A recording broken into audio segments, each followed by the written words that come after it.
everyone.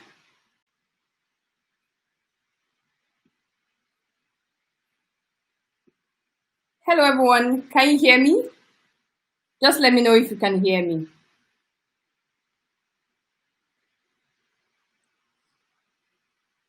Hello. Can you hear me? Okay, I think I'm live now. I just want thumbs up if you just give me a thumbs up if you can hear me.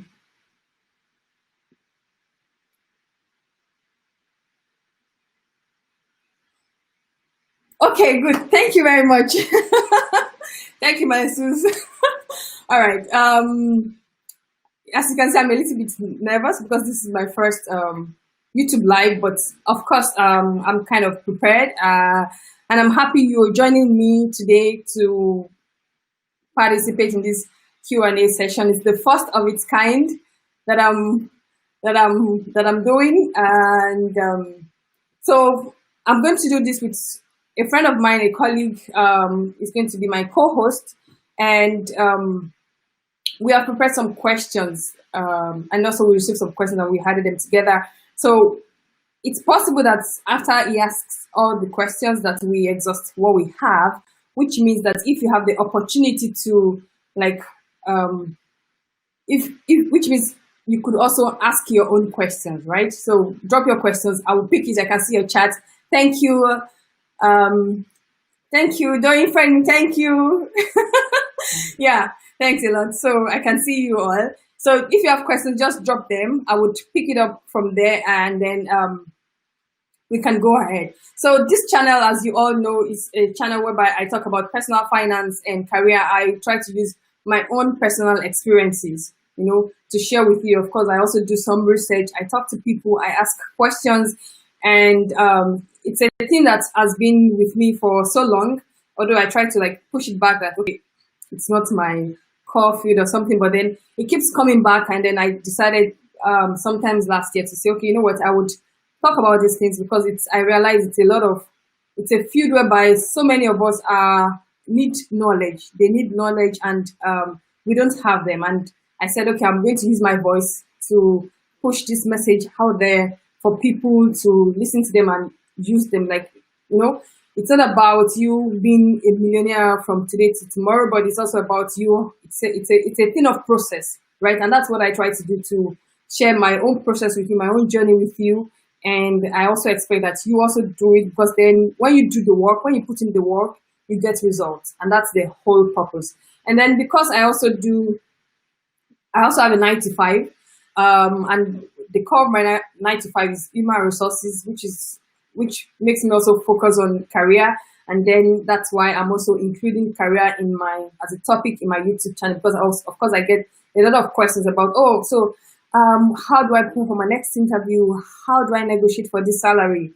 What would you say about job vacancies in this particular industry? Do you think I can switch now? These are kind of some of the questions I get as an HR professional, and that's why I said, okay, I'm going to make more videos about these two topics, these two areas, and then and that's the motivation for coming on YouTube and doing this.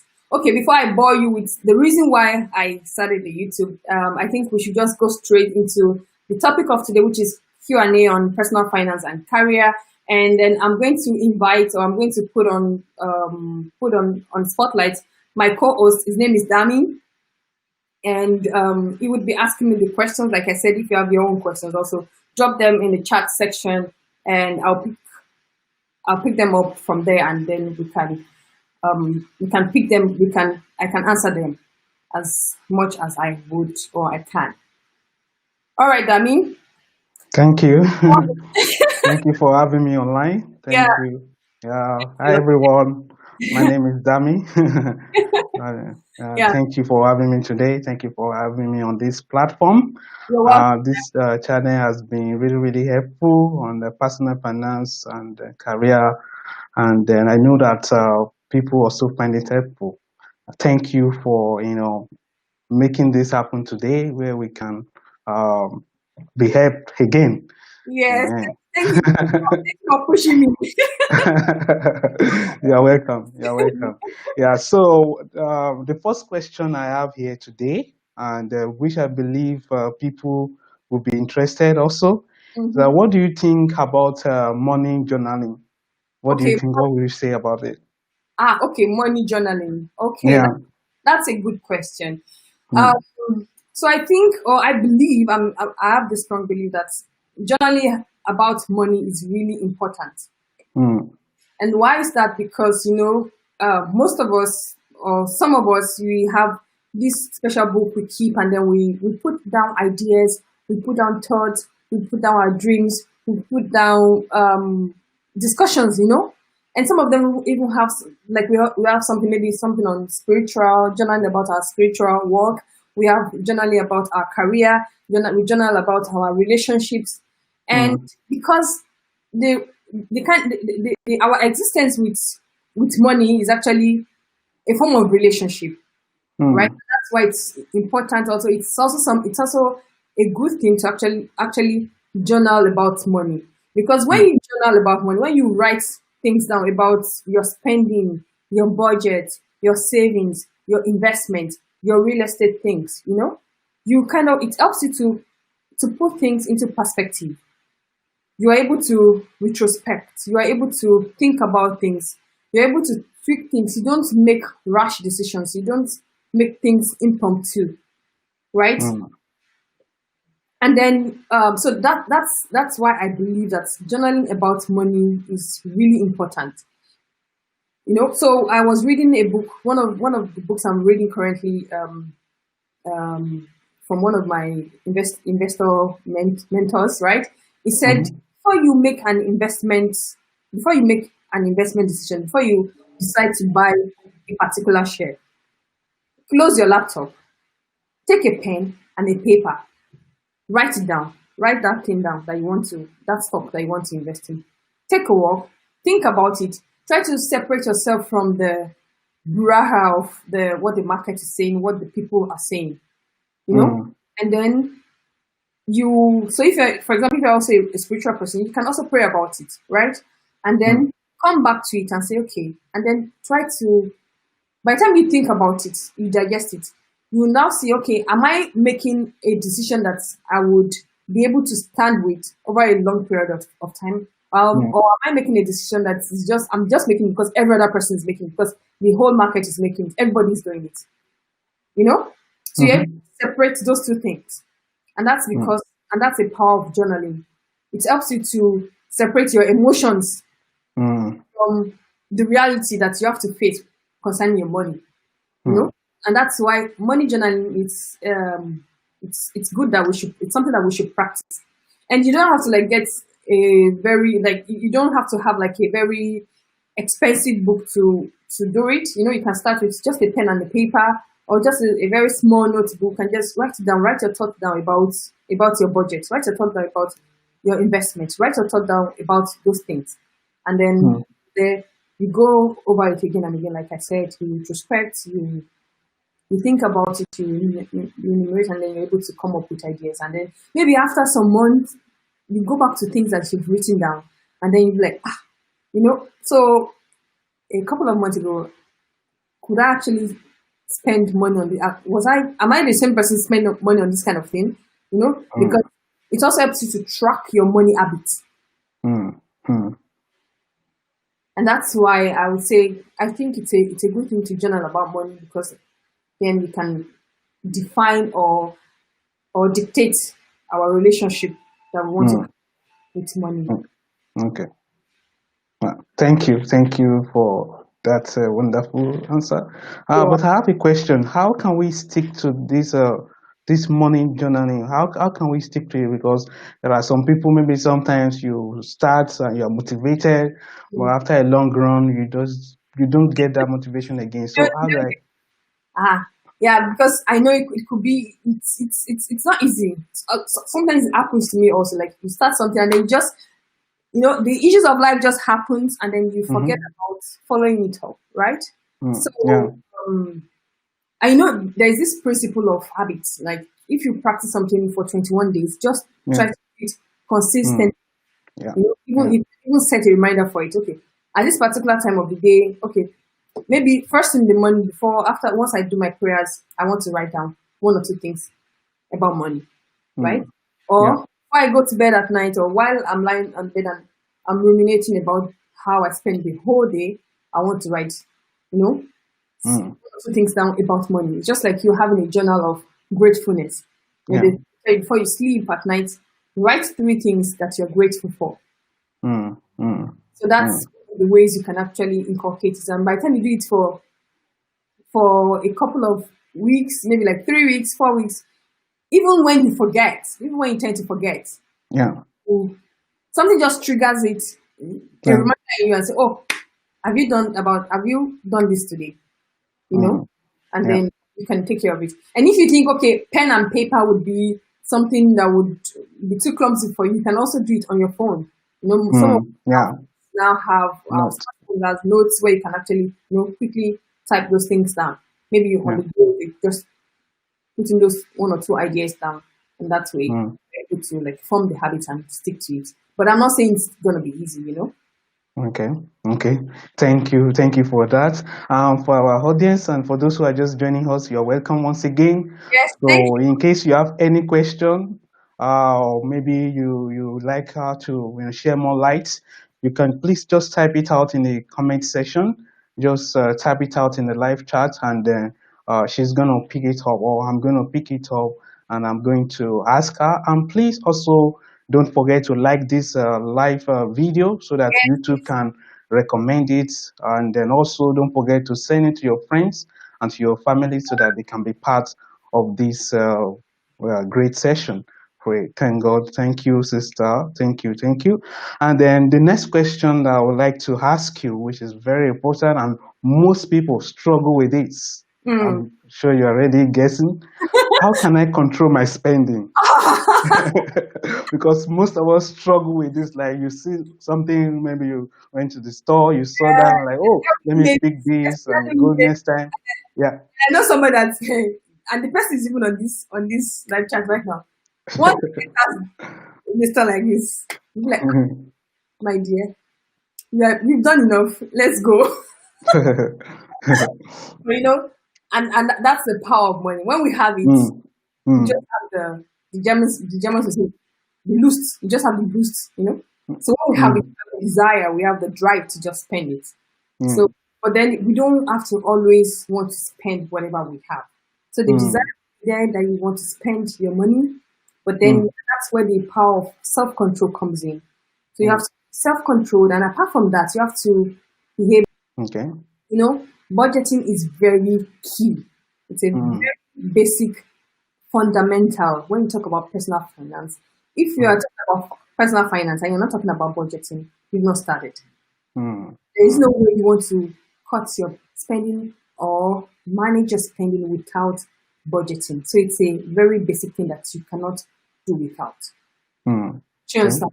So Yeah. for example, now maybe you just got your salary, and Mm, then but before you got that salary, you already have an highlight of things that you will need, what wants, your needs. What are the things you need to pay attention to? What are the needs? What are the things that are priority for you? You set those things, and then you want to go straight. Also list your wants, right? So you first mm, list your needs, and then you list your wants. What are the things that you can do without? The needs are the must-have. You cannot do without them. And for example, some of them are like your rent, your feeding, your transport, your basic clothing, right? So those are the key three things I would say that are part of your needs, right? And then your wants are the other things, right? And for me, I also try to put maybe this is kind of ruthless, right? But I try to put savings as part of my needs because I realize that I need to have it. I need to give it so much priority mm, mm, so that I'm able to like not let it fall off the table. mm. And so that way, so keeping a budget is a very simple way of cutting your spending. Okay. The second thing is, like I mentioned before, you have to be self-disciplined about money. Mm, It will drive you anywhere, but you have to take control of it. You have to take control of it, and that's the second thing. And then you also maybe want to have like accountability partner, someone that you can discuss your finances with. Okay. So the shame of not telling the person that, I misspent today, would reset your brain by the time you want to to spend foolishly. Let me use that word. Yeah. Do you understand what I'm trying to say? So it's important that you are budgeting, you are also self-disciplined, and also you look for an accountability partner that you can talk things through with. That's and then the last one I would love to stop at the 3 points, but the last one I think would also help you, that you have a goal. What's your financial goal? If you don't have a goal, anywhere you get to is your goal. When you have a goal of saying, okay, next year I want to buy a house, I want to buy an apartment, and then you sat down, you make a plan. Okay, for me to be able to afford this house, what's the worth of the house I want to purchase? How much do I need to contribute on a monthly basis to be able to afford it?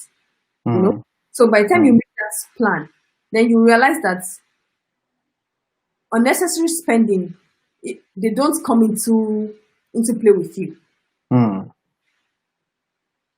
Because you have even when the money comes, you realize, I have already a plan for it. There's a goal I need to achieve. You understand? And then that's also where your accountability partner helps you, because then you discuss with the accountability partner. Okay, I'm thinking of, I need to put some money aside to buy a house next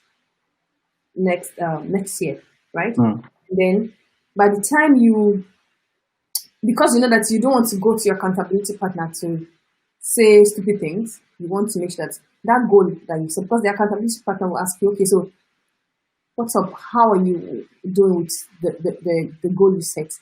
Are you achieving it? What's the progress? Because then your accountability partner is meant to do some kind of reviews and progress check with you. So, and that's also another way to help you in not spending money unnecessarily. I don't know if that helps you. Like I said again, there are 4 things you need to take note. You need to take note of your budgeting. You need to be disciplined about money, right? You need to be disciplined about money. There's no rich person that is not disciplined. There's no wealthy person that is not disciplined. True. That's true. You need to have an accountability partner. And then the 4th thing is you need to have your financial goal. What's your financial goal? That's the drive. That's the fuel that will drive your financial freedom car. Okay. Thank you for that. So I don't know if we have any question from our audience. If you have any question, you can just type it out. So if you have any question on what she has just said, and you can just let us know. But while we wait for the questions from them, I have one question. Then how do you manage unexpected, let's say, expenses? How do you manage it? Okay, how do you manage unexpected expenses? Yeah. Okay, I don't know if you've heard, I think we've discussed this before on a personal note, but then I'll just put out there. I don't know if you've heard about emergency fund. Yeah. So that's one of the basic things in the personal finance world that you need to also be aware of. That is creating an emergency fund for yourself, so that whenever an unexpected spending calls or beckons, you're able to dip your hands into the emergency fund and offset that unexpected spending. That way you are able to avoid running into unnecessary debt. Okay, so what is an emergency fund? So it depends on how you want to see it, what fits your cloth, not your coat now, your cloth, right? So I would say there are two ways to look at it. So if you're a starter, according to Dave Ramsey, he says that one of the things you could do is the first thing you have to do is set aside $1,000. So maybe if you're in Europe, set aside €1,000. If you're in Nigeria, you can say, okay, you set aside 200,000 naira. Right? Set aside 200,000 naira. If you're in Nigeria, and then you know that this money, I'm not going to touch it for anything. I would use it whenever something unexpected happens. Yeah. And then I don't have to like run around to friends or family members or dip my hands into my separate savings or use credit card or borrow money. And that's so that if you have a quick emergency fund, and then like a $1,000, euros, or 200,000 naira, you can then use it as your emergency fund. So, for example, I was working with a client recently, and I told her, you know, she's in Nigeria, and I told her, you know, you want, in case something happens to your car, you don't want to like always want to dip your hands into this already budgeted salary, because you have to work on creating a budget for a salary. Yeah. I told her, you know, you don't want to like always dip your hands into this budget of a salary, the budget, salary budget that we created.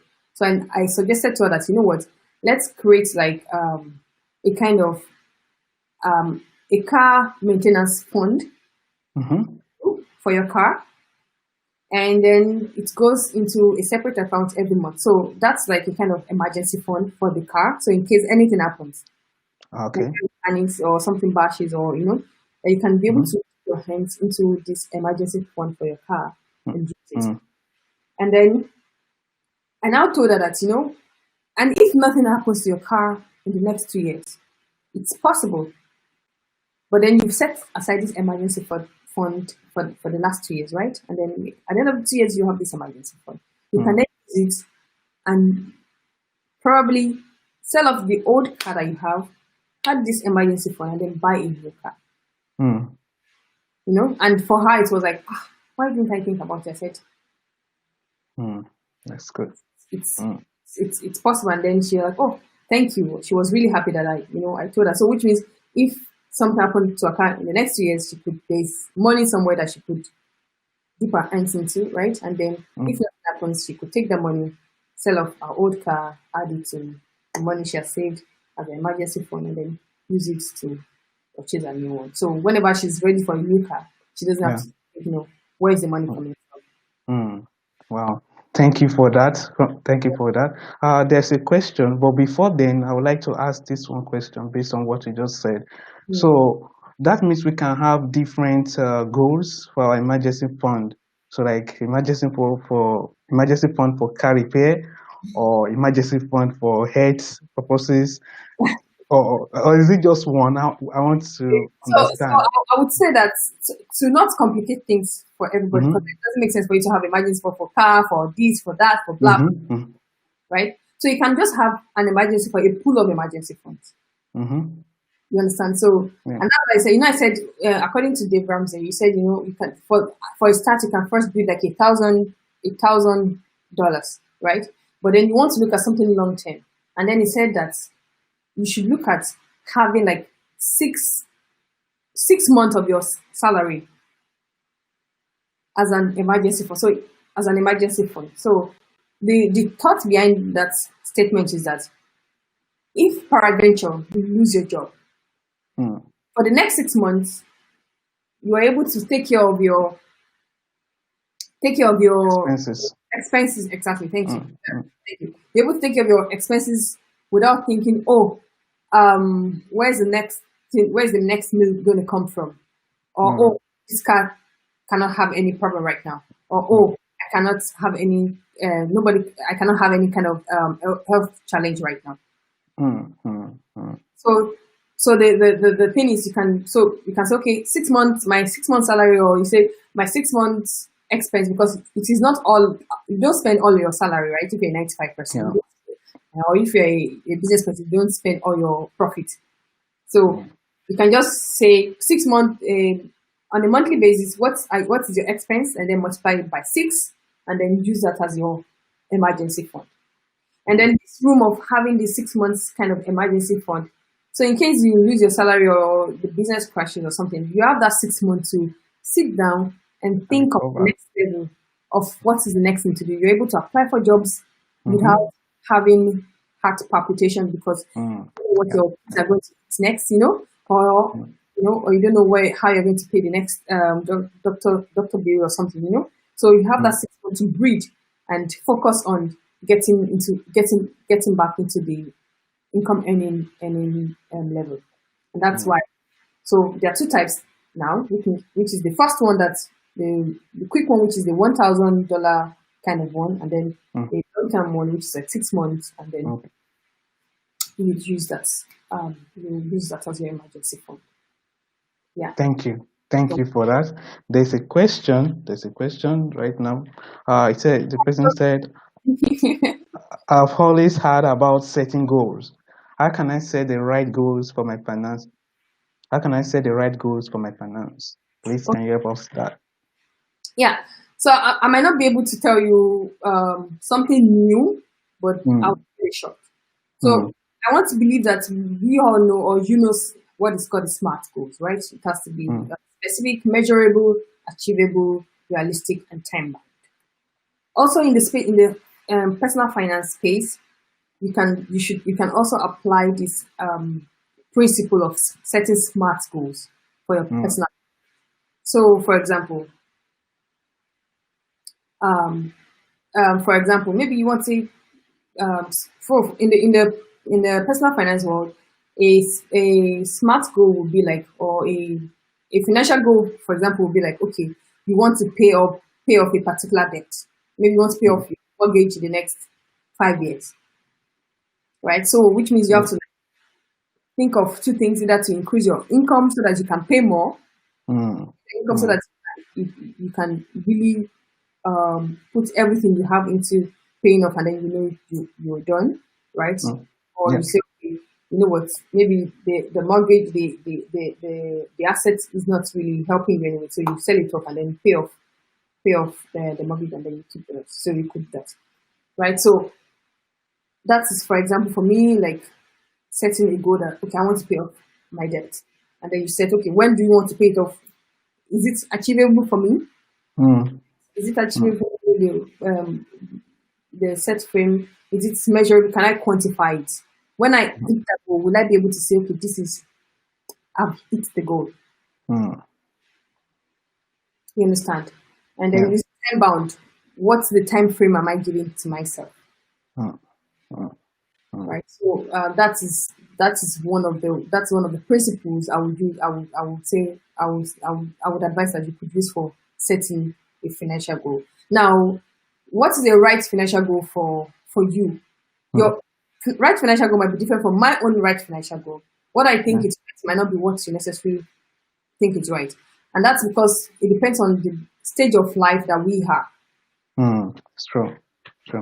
You understand? So maybe, so for example, if you came to Germany to school and you went to a government public school, maybe you didn't really pay any school loan. The schooling is in some, not all regions, but in most of the regions, I think in like 14 out of 16 regions, like it's free. So you don't have to think about student loan, and if it's not a private school, right? But for example, if you came to Germany and you went to a private school and you have to pay, you didn't finance the whole schooling, or you didn't get a whole scholarship for your studies, you got part scholarship. You have to like use some loans to like finance that studies. Then you have to like set a goal to say, okay, when do I want to finish, or when do I want to complete paying this debt that I have, this student loan that I have. So based on your income, maybe you now have a job based on your income. It's okay. At this time of by so year, in the next 2 years, I want to be able to finish. My goal is very specific. I want to finish paying my student loan.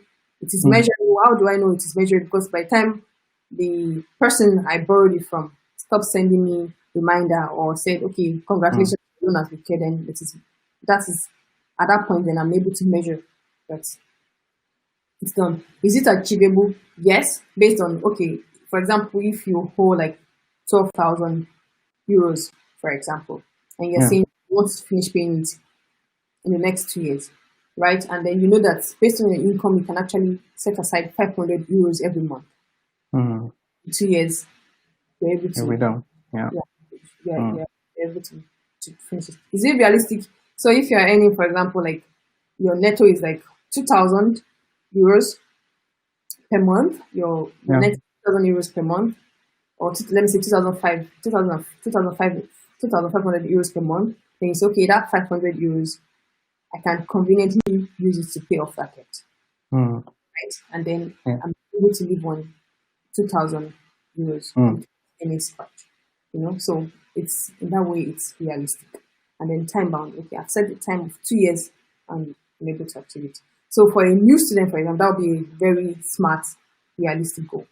Wow. You understand? That's great. Yeah. You're much older. You're thinking, oh, I need to start. I need to think about buying a house. So you want to say, okay, by 2 years' time, I should have bought this house, right? So you want to know, are you going to go on full loan, or you want to have some equity?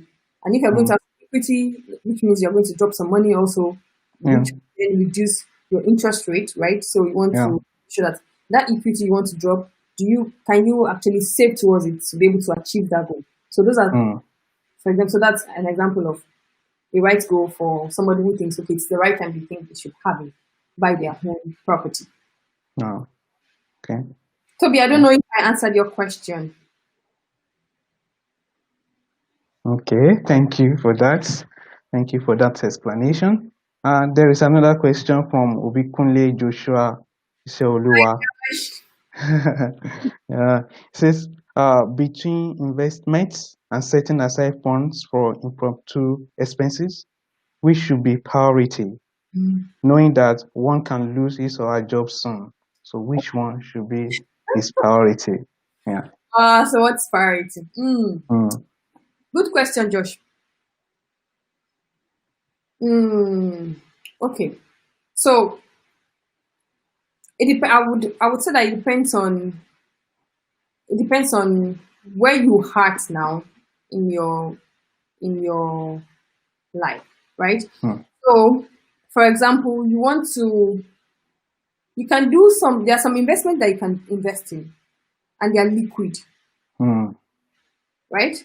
They are liquid, and you're able to, when you need funds, when something emergency comes up, you're able to quickly convert the investment into cash and then pay off. Yeah. So if you have those kind of investment opportunities that are liquid, then I would say, okay, you might want to think of doing the investment. So you're investing, and that investment is also serving as your emergency fund.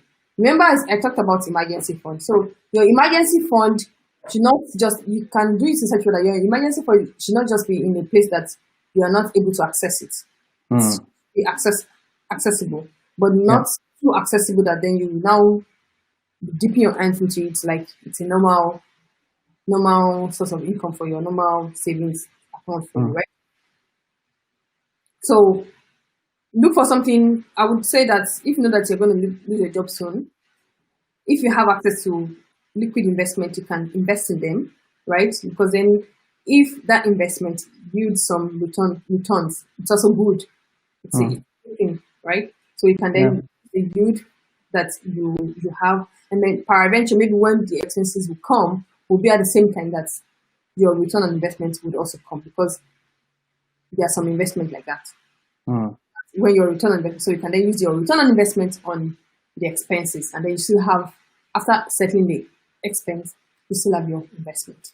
But if you know that, okay, you are very risk averse, that you cannot have heart palpitation because of investing, and then somebody will come and tell you stories, then you can say, okay, just put your money in a place that is very accessible to you, and then while you are at it, putting your money there, run your expenses, make sure that you're working hard to get another job or find another way to earn income for yourself. I don't know if I've been able to answer that question, or do you have a hard-on question to that, Josh? Just drop it in the comment section. Thank you also for that explanation. Thank you. There's another question from him. Question 2. What's your advice on Ethereum and Forex? How safe is it to invest? Okay. Ethereum. I'm not sure about Forex, but I can't say so much about Forex. But Ethereum, it's like, I think it started in think that was in 2016. That was when I became aware of it. And that was when Bitcoin was like a huge rave. I think it was like around $17,000 and Ethereum was just like, something very little. And when I checked Ethereum recently, it has increased, like the value has really appreciated. But I can't remember. I didn't check the rates at which it had increased, but it had increased. But I would say you should also be careful of it because it's also just like I would not advise you to put all your investment in Bitcoin. I would not advise you to put all your investment in Ethereum or Forage. I remember one of the sayings then that I learned when Bitcoin was a rave was like when it was that 17,000 when it was peak was that because nobody knew what's going on, right? Everybody was people were just running into it, Yeah. So they just tell you, okay, if you can afford 1% of your total wealth into it, you know that okay, if you lose 1%, you don't end up with a corollary, right? You won't faint, you won't die with 1% of your total wealth. So, but before you go into it, so I would say if it's something interesting for you and you don't have any idea, you have no clue at all, you don't invest more than 1% of your total worth into it. But before you go into it, you should also make sure you actually find out, know what you're going into, read about it, research about it, right? Research about it, and then make sure that you're using the right platform because I think was it not 2 weeks ago there was this Twitter hack where 4 accounts of high profile people were hacked and then just came give me 1 Bitcoin, I'll give it to I was about to ask that. Thank you for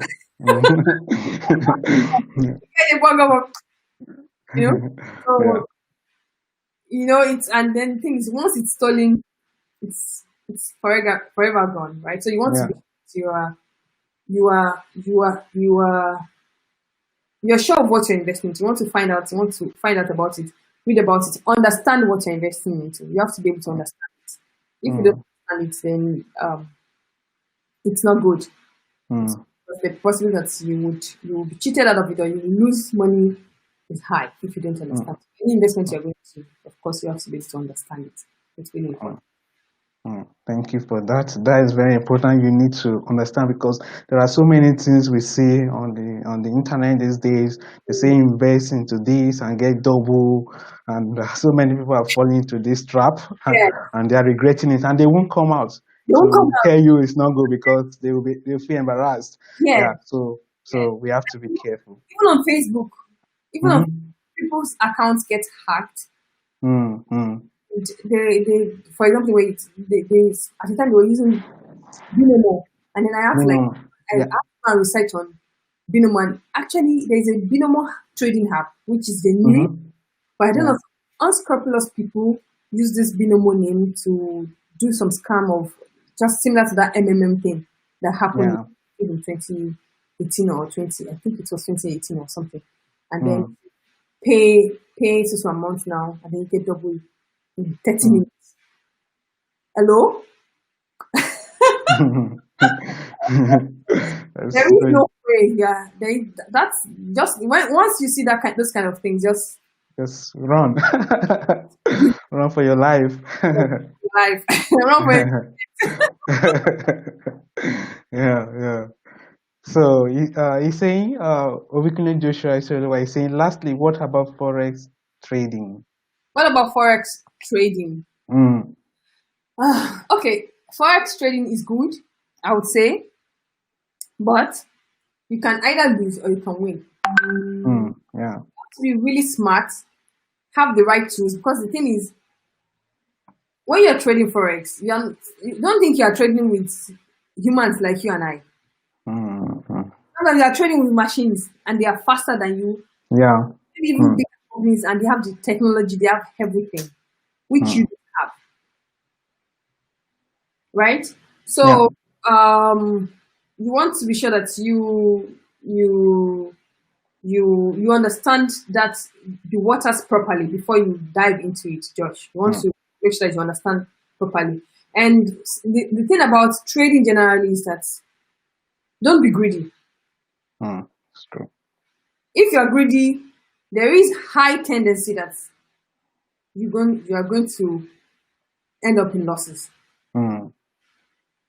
So you set your limits. Okay, the limit at which you know that okay, once the currency I'm trading against it's this particular level, I want to exit. So you have an exit plan. Once it's hit that level, exit. If it goes further, it's okay, it's fine, it can go further. But then it takes your psychology, like having a strong psychology, a strong self-discipline to say, you know what, even when I know that this thing is going further, this is my exit strategy and I'm going out at this point. You're able to preserve your sanity. Imagine, because I said that you don't think you are always trading with normal people or something. You're also trading with machines and all of that. And then maybe you have somebody that has one crazy money, one loud money, just investing in it all of a sudden, and then the thing just goes up. Everybody just runs up after it. And before you know it, the same way it goes up, it just comes down. Yeah. And then it's like a tsunami. Like, what just happened? Yeah. So you have to be very careful. You have to know the terrain you're walking. You are dealing with. You don't to be sure that you understand. And don't be greedy. Have an exit. Always have an exit strategy. Yeah. Anything. Always have an exit strategy. You know. Thank you for a very important exit strategy. Yes. Very important. Thank you for that. We have another question from Victor. You say, do you have some tips on the best time to buy shares of a company? The best time. Okay. Yes, the best time to buy shares of a company. Of course, when you know that at that point when you know that the prices of the share price of the company is undervalued. So, for example, if you know that if they are saying okay, the financial results will be out soon, this is very rudimentary. If you know that they will release, maybe it's towards the end of the quarter. So let me just put it this way. For example, this July. Yeah. July, most of the publicly listed companies they will release in July. Most of the publicly listed companies they will release their second quarter, which is their sales, revenue, profits between April and June. Yeah. Right. And during that time, everything just, especially if people already have some insight that okay, this company did well. So during that time, the prices would be shooting up. They will be shooting up. And then the moment the result is out, everything experiences some calming down. Remember that video that boy said, "Mommy, calm down." Calm down, yes. Mommy, calm down. Yeah. So everything just adjusts back a little bit. So once it adjusts, it's low, and then you can. And if you think, okay, it's a good company, right? It's undervalued right now, then you can go in and then take your position for the next what's it called? For the next year, or you just want to hold it. Yeah, that's in terms of calendar things. That's when you should purchase. And also, what are other things you want to?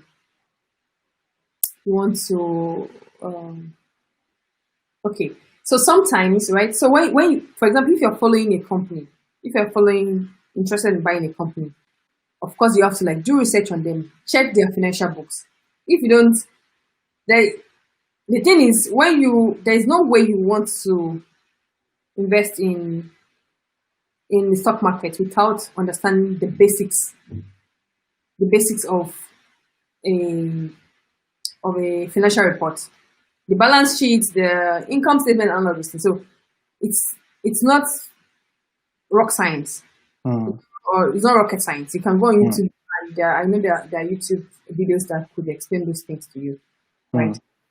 So try to understand the finances of that company. And also try to understand the products. What are they selling? How are they making money?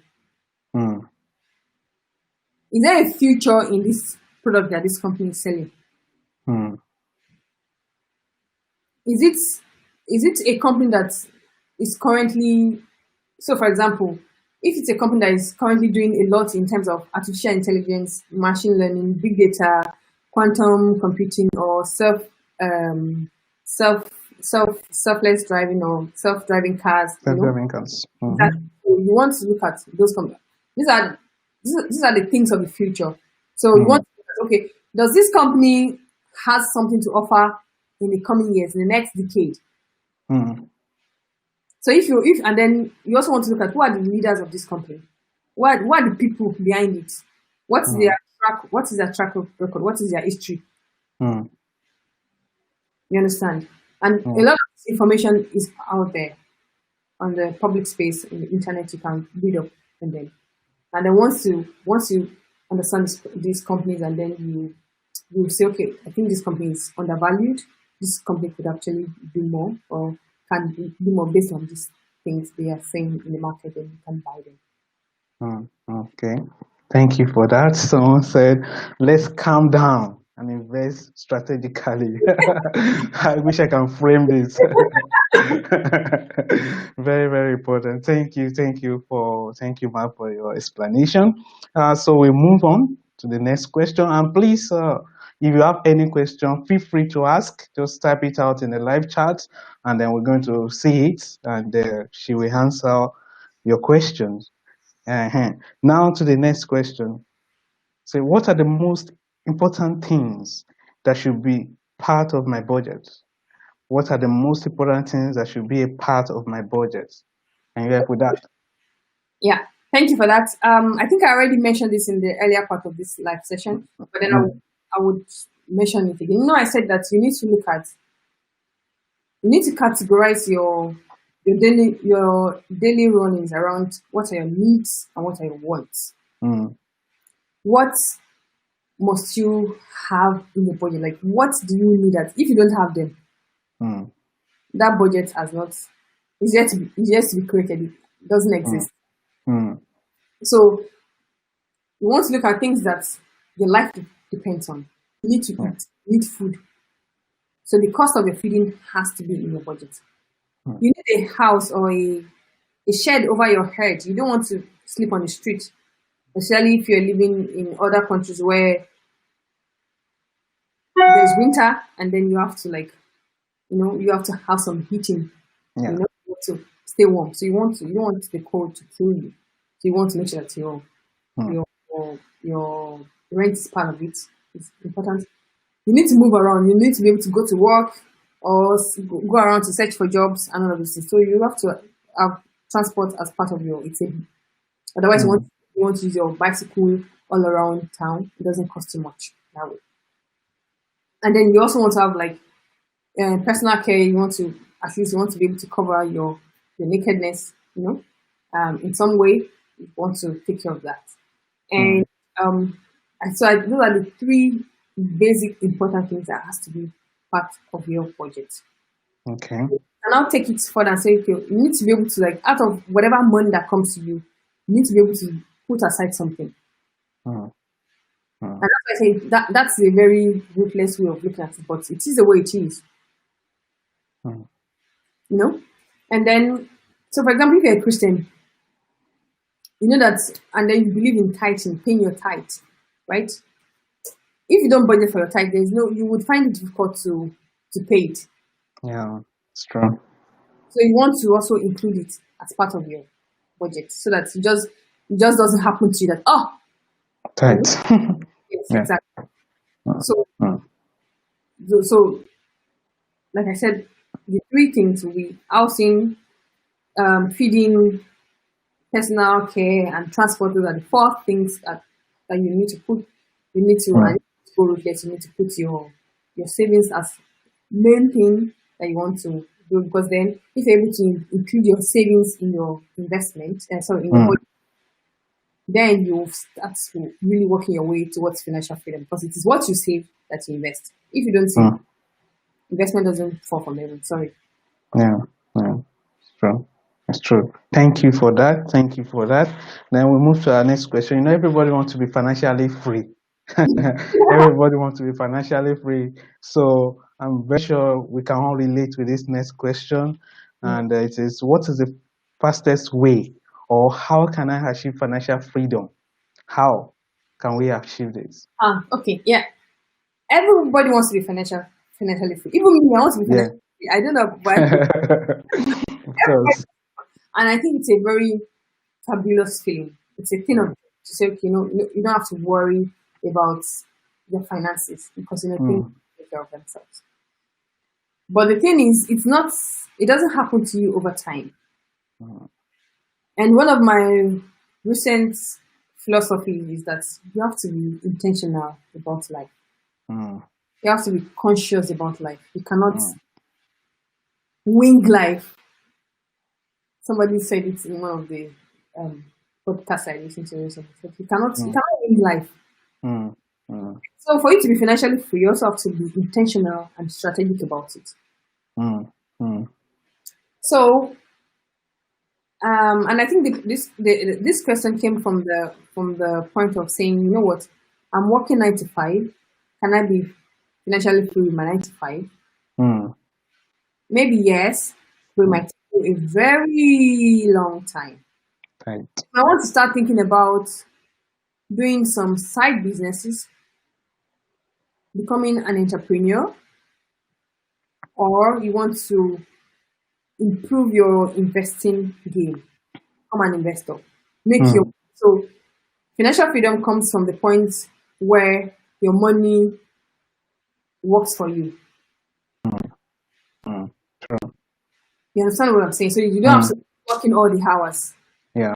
There's a limit to the hours you can clock in. There's a limit because your body will say, okay, you know what, I'm tired. Your brain will say, you know what, I'm tired. And then you have to get to that point whereby even in your sleep, your money works for you. And you can only achieve that through businesses or being an investor. Being a 9 to 5 person, you can actually do the two. You can be a 9 to 5 and then you're an investor. Yeah.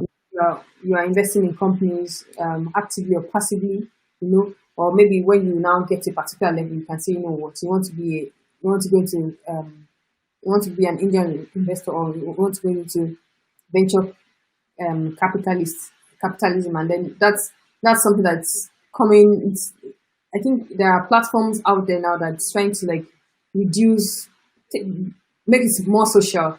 So it's not just people that have a lot of money that could invest now into businesses, into startups. There are also platforms where you can put in some certain amount of money, and then you can use it to invest in startups, and then hopefully when the startup picks up and becomes very big, then you are there. Financial. Okay. Thank you. Thank you. Before we answer Victor's question, I attended a seminar about 2 years ago, and the speaker said something very important. He said, you must pay yourself first. Pay yourself first. So Victor's question says, how do you draw the line between being stingy to yourself and being economical? How do you draw the line? Yes, that's a good question. Yeah. How do you draw the line between being stingy to yourself and being economical? Okay. Yoruba adage says, "Okun inu la fi n gbe tode." I will translate it to my non-Yoruba speakers. Yeah. It's the power, it's your inner power that you use to. It is your inner power that you use to power whatever is outside. And that's, in that way, I'm trying to say that you have to also, as much as you are trying to save, you have to also invest in yourself. Understand? You have to invest in yourself to be able to do those things that you need to do externally. And that is the difference between being stingy and economical. So when you are stingy, even when you know that this thing would actually bring me more results, you wouldn't do it. So that's our cost stingy. Now, economical would be that, okay, it doesn't have to be this expensive. Always like cut your costs, but not in a way that you lose quality. Just keep your eye on your expense, and even for lesser, you get as much value as possible. So that's the way I would see it too. You understand? So if you are being economical, as an economical person, you are trying to like invest. You are investing in yourself. So maybe you work so hard, you're always sitting, and you're always stressing yourself. So for me, it will make sense for you to say, okay, you want to invest in your body. Go for massage, get yourself massage, so that in the next week when you start work, your body is more relaxed. It's more relaxed, and then you can do something. You'll be more productive. You understand? So now you don't have to like go to a body shop that they would charge you and cut off your throat. Check reviews online and see where their price makes sense and could also give you value, right? And then you would use that as so you can use that, and then you say, okay, now I'm not spending so much, but then at least I got value for my money, right? And stingy is when you know that you need a massage, you have the money for it, you can get it. But even at that, your village people will not allow you to spend their money on yourself. You're bringing our village people into this. Okay. Okay, that's good. Okay, I don't know if you have any other question. Please, if you have any question. He has a question. Oh. How do you draw the line between being stingy? Okay. Yeah, we just answered the question. You just answered the question. So if you are just coming, maybe you just join us and you have any question, please just type it out. Just type it out, and then she's going to answer you. Thank you. And the next question, so many people believe that you cannot achieve some things without taking loans. Like you must take loans for some things. So my question is, can you achieve bigger life goals without taking out loans? Is it possible? Is it? A big question, right? Okay. So the thing is, the truth of the fact is that as much as I am averse to loans, right? Loan is not totally wrong in a sense. However, when you're taking loans, you have to be able to look at it if it's a bad debt or a good debt. You understand? So, for example, you don't want to take loans on credit cards. They will cut your throat with interest rate. Yes. Right? So, you want to look at a loan that it's okay, it's comfortable, you can afford it, and if everything goes well, you're even able to like quickly pay it up. You understand what I'm saying? So, for example, one of the big life goals, maybe that person asking that question will think, okay, I want to buy a house. Can I buy a house without taking loans? Yeah.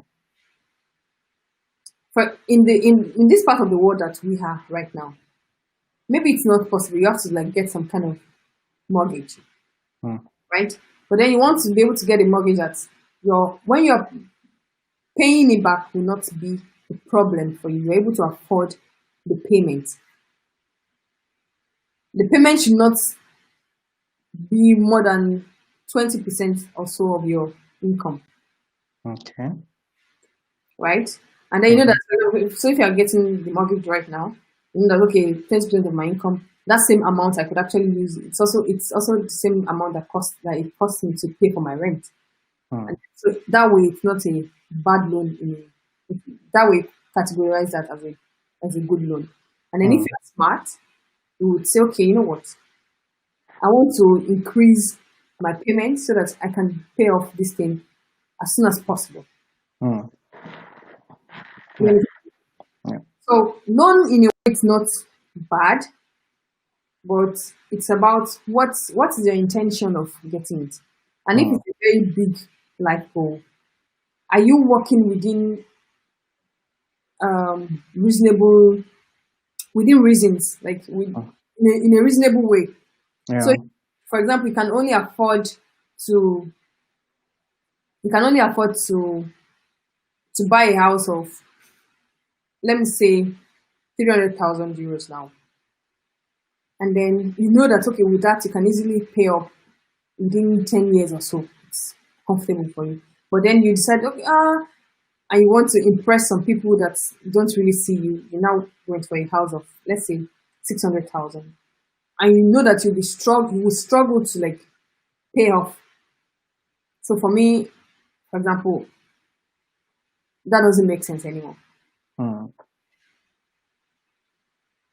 So loan is not bad in a way. It's good when you have it for the right reasons, and not the bad ones. But then you could it's possible to, like, it's in depending on where you live, it might be difficult not to be able to do some very big goals without those loans. Mm. However, another point is that, for example, I know in Nigeria, loans are not something we are very prone to. We like things in cash. Mm. Build houses in cash in Nigeria. Mm. See them bring their big Yeah. traffic. Okay. Yeah. And that is what the economy allows. The economy Mm. has it to be that way. Yeah. You understand? And even here, if you're not living in Nigeria, maybe you're in UK, you're in Germany, you're in the US, if you have a very booming business, right? And then you have that Yeah. cash to Mm. pay off, then go ahead, go for that big goal, pay it off, and then you know that you're done. That house belongs to you and it's your home. No bank is going to come on your neck. That's okay, you have not paid them. No debt Mm. collector will come in case anything happens. Because if anything happens, debt collectors will be on your neck, banks will be on your neck, and they might sell Mm. those that property, for example. Mm. Mm. So Mm. if you can afford it to pay it off in cash, go for it. But if you think okay, you need some support in terms of loans, then go for it. But make sure that you are very disciplined, you are paying up on time, and then actually sit back and find a way or strategy to pay up even before the set time. Because then Mm. you are going to really save on the interest rate. You're going to be saving on Mm. the interest Okay. Okay. That's good. Thank you. Still on the loans, someone that is planning to do Uber, and he doesn't have the money to buy the car rate. Mhm. needed for such business, will you advise that person to take loan? Is it advisable? Okay. Yes, I would advise the person to take a loan. So, so if the person is actually using the car for their own personal, like for personal use, I Mm. would say I would be against you getting a loan to buy cars for personal use. But if it's for business, Yeah. because you're using it for Uber and you expect that it's like so Uber is now the car is your business, is your business tool, and you Yeah. expect it to bring some income for you. You expect it to pay back. So that Mm. way you can go for it, and that's why they offer lease for higher lease or something like this. So Mm. you you lease it for some time, right? You lease for a particular time, and then you pay back. And by the time you are done paying, then sometimes higher purchase. Mm. By the time you're Mm. done paying, then you're the owner of the car. Mm. Okay. Okay. So, Okay. and then if you're planning, if you're on screen and you are any of our audience, if you think it's something you want to do, Mm. make sure that you look at the terms and conditions properly, Okay. and make sure you look for a deal that would help you and not a deal that would make you regret saying, okay, so why did I even go for this in the first place? Mm. Yeah. Okay. Okay. Thank you for that. Thank you for that. You said something like based on what you explained so far, we're able to see that almost everybody can invest, right? Mm-hmm. Is that right? Okay. Let's say I have 100,000 euros debts. Will you advise me to invest, or maybe someone say, "Oh, there's an opportunity. You invest into this, you will get this and that," and I have like 100,000 euros debts. Will you advise me to Invest go on. into investment? Yeah, or pay my debts first. Have you seen my last video? No, my second to the last video. I think you need to go and see that video. Okay, are we? And that video, I explained, I used the framework. I explained that, okay, before you make that decision, I'm a business person, I try to use frameworks for what I think. I try to sit down and say, okay, will it work this way? And that I also apply the same thing in the personal finance space. So you want to look at, okay, these debts that you have, this 100,000 euros, what kind of debt is it? Is it a good one or a bad one? So, for example, is it a debt is it a mortgage debt? Or is it a credit card debt? Or a car loan debt? So, for example, if that debt is a car loan debt, I would say pay it off. Because if anything happens to that car, it might wipe off the investment you make. Because then imagine the car having an accident or something, or imagine, and then you have to bear the cost of it. Or imagine if it's a credit card debt and you are putting money, investing money. Meanwhile, the interest rate you're getting on the investment is not as much as the interest your credit card is accruing.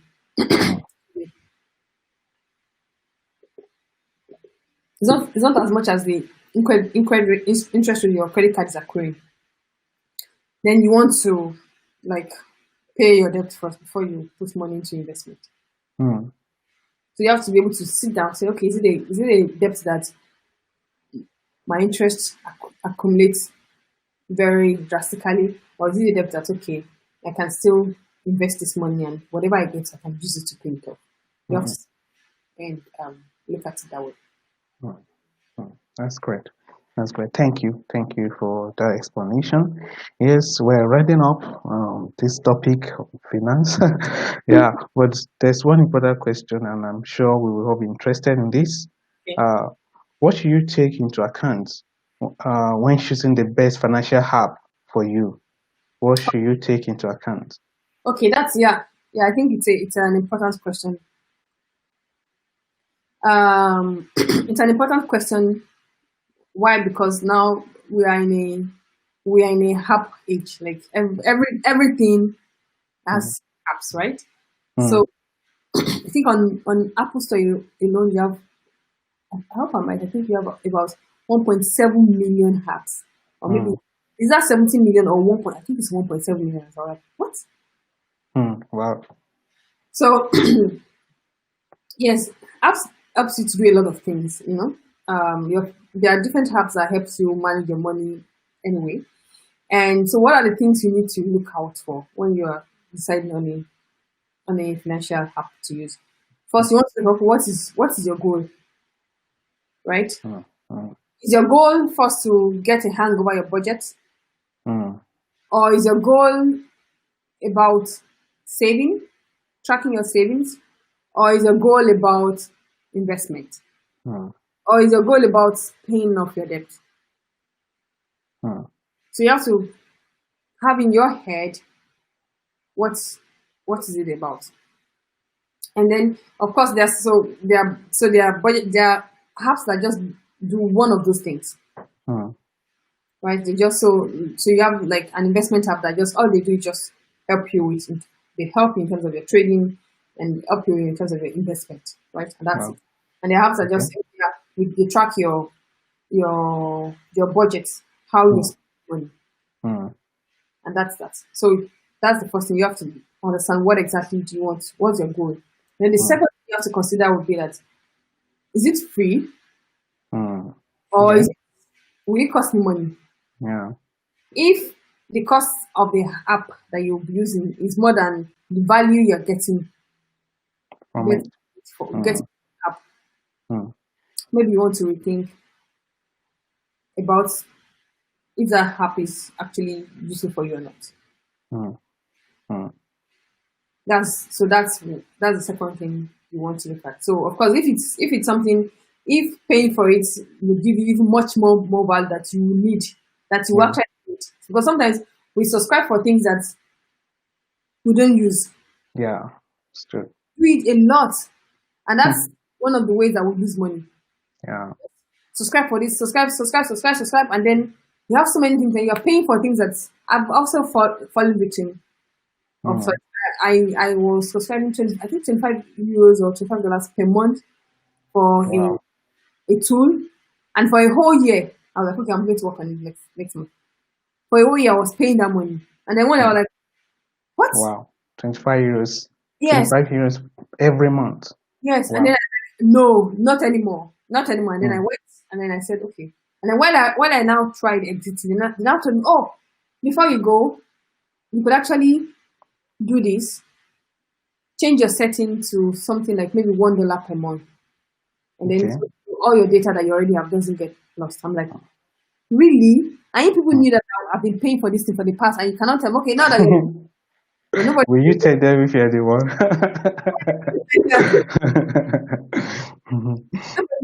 So, and that's so, and you know, I really spanked myself for doing that. Like, how did I do it? And so the same thing you want to. So if it's actually, you might say, okay, I will need it until I try it with free.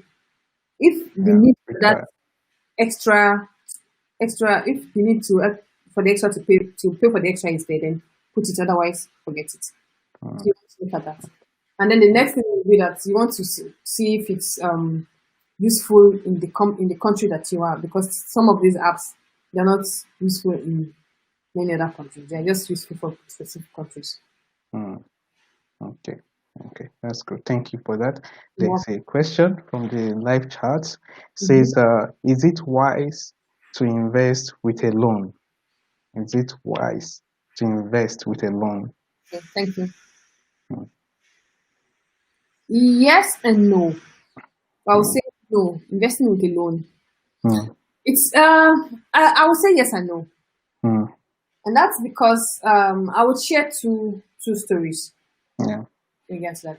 So a friend of mine told me that a friend of his, an acquaintance of his, told him that when a company was about to release their their financial results for a particular year, this friend knew that this company made, I don't know if it's insider trading, I don't know. But this person knew that this company made so much money and they are going to like declare so much profit. Right? Just give me a second. So this person knew that okay, they're going to like spend so much money, for that particular so much profit for that particular year. So this smart guy or lucky guy spoke to his dad, borrowed some amount of money, like millions, because he was very sure he borrowed it from a bank. Borrowed the money, and he was very sure that this is the result that will come out. This guy invested in stocks of that company. Bought. The results came out. They shared their financial results and so much, and then the price went off. They paid so much dividends, and then he got his what was it called? So once it went up, it sold. Right, it sold, and then paid back what he borrowed, and got some money. But those kind of opportunities, they don't come like every day like this. They are very scarce and rare opportunities. And they are not really out there. You have to you just have to be at the right place at the right time with the right people, with the right network. Because if this guy didn't get that person that would vouch for him that okay, he's able to pay that amount of money back, he won't get it. If he didn't have that information, you wouldn't even know that that opportunity existed.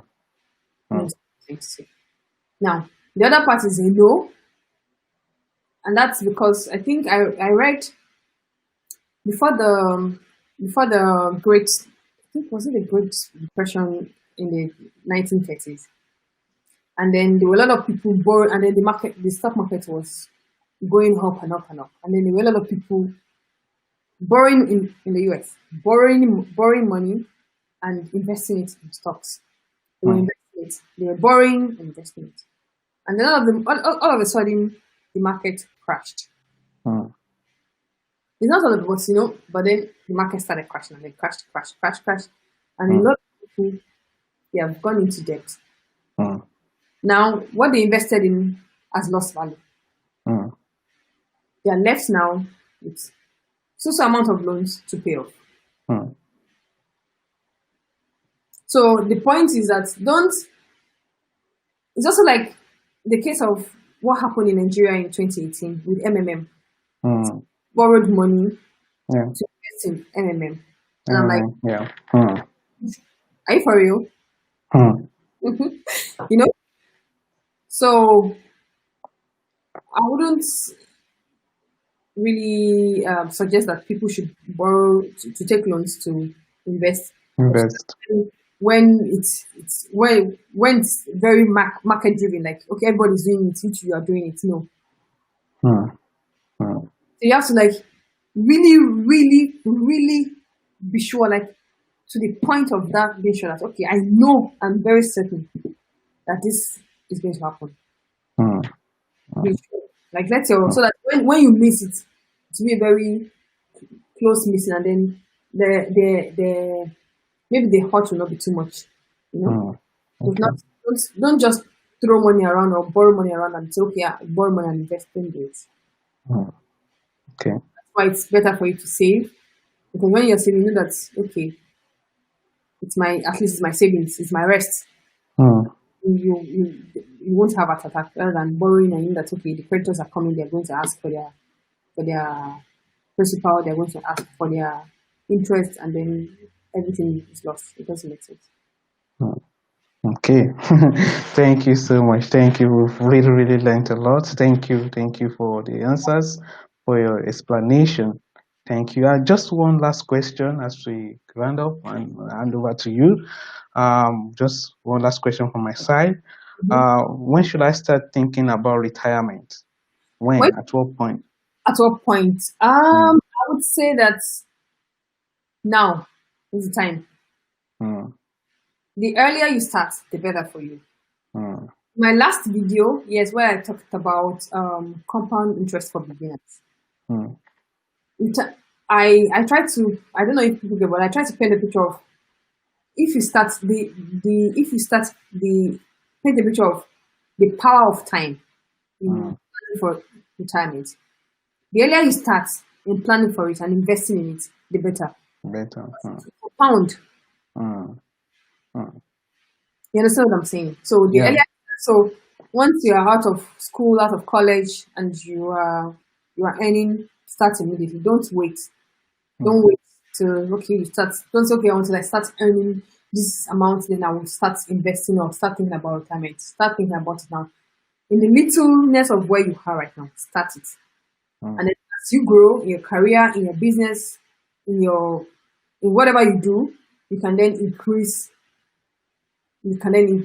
increase the amount you put into it. Okay. It compounds and becomes bigger. Okay. Thank you. I'm saying that even if you are 40 years old already or 50 years old already, you cannot start. You can still do something. During the peak of the pandemic, I came across a German woman. She's 80 something, and she started investing in the stock market. Was it 20 years ago? 20 years ago, I think she started with maybe 20,000 or 30,000 thereabouts. Wow! And now, as of December last year, our portfolio had grown to 2 million. I think that was the fact. 2 million. Wow! Or before the crash of this, this March crash. There was a crash. She had hit 2 million. Wow. Mrs. Sanders. Yeah, they call her Frau Sanders. Wow. 2 million.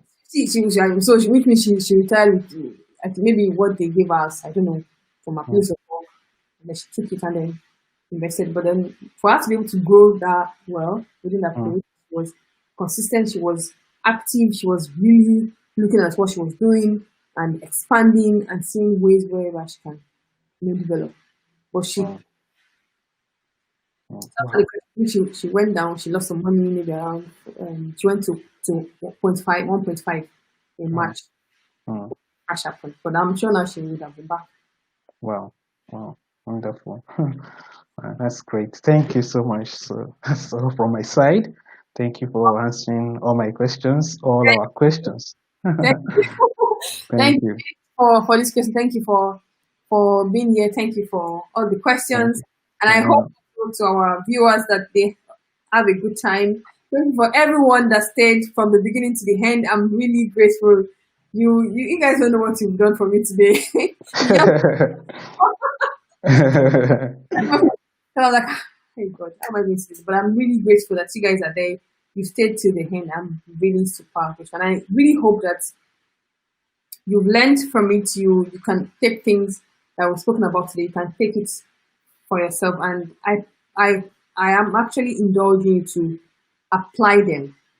Right? Apply them. And when you apply them and see results, it boosts your confidence in saying that, okay, this thing that they are talking about is not rocket science. It's actually achievable. But it has to come from a place of application and doing. You have to be able to apply and do them. Okay. Of course, that means I think we can do this again. Or what do you think? Some other time. Yeah, let's ask our audience. So if they're interested, so we can find another time. Yes. So definitely, if you want us to do this again, we will be more than happy to spend. Thank you very much, my sis. Thank you, Victory. We'll be more than happy to do this again and then share our insights with you. But of course, we will look forward to your questions. I'm sure that didn't exhaust all of these questions, but we have to so that do some other things. We also have some other things to do. We will be glad to see you. Maybe I think tomorrow is August, so I think in August we should have another session. And then I'm sorry we could not really focus on career today because it's about personal. So I think next time when we come live, we'll do something on some more things about career, and then until then we would be in a better place, and then you can feel better. And then also thank you very much. You can we will save this video. It will be on YouTube, which means you can share the link with your friends, with your colleagues, with people, and so that they can also learn from the things we've shared. Knowledge is light. When you have knowledge, your life gets transformed. Knowledge is really, really powerful. But then we don't stop at this place of knowledge. We also apply them, and that's where wisdom comes into place. So we have knowledge, we pursue knowledge, we seek it, we have it, and then we use it. We apply. We apply it. Yes. Okay. Thank you. Okay, thank you, Josh. Thank you, Josh. Said let's do this again. Thank you. Oh, wow. Say yes, please. Let's do it again. So thank you. I have to vote already. So yeah, that's good. That's good. So thank you, Dami. And then thank you, everyone, once again. Everybody, can thank Dami. We are giving you a clap. No, it's my pleasure. It's my pleasure. Thank you. I'm always happy to be here. Thank you. Very calm with the questions and very precise about what the intentions of the questions are. Thank so you. That you are supporting in this journey. Thank you. Thank you. You're welcome. Thank you, viewers. We would see you some other time. If you have not subscribed to this channel, don't forget subscribe and then click on the notification button so that whenever we put on a new video, you can get it. And then also like this video because then YouTube will see it as something interesting and then they will promote it for us. And that's all. And then drop your comments, ask questions, drop the questions there. We'll be more than happy to take them and treat them and work on them. All right, guys. So see you until next time. Okay. Bye-bye. Bye.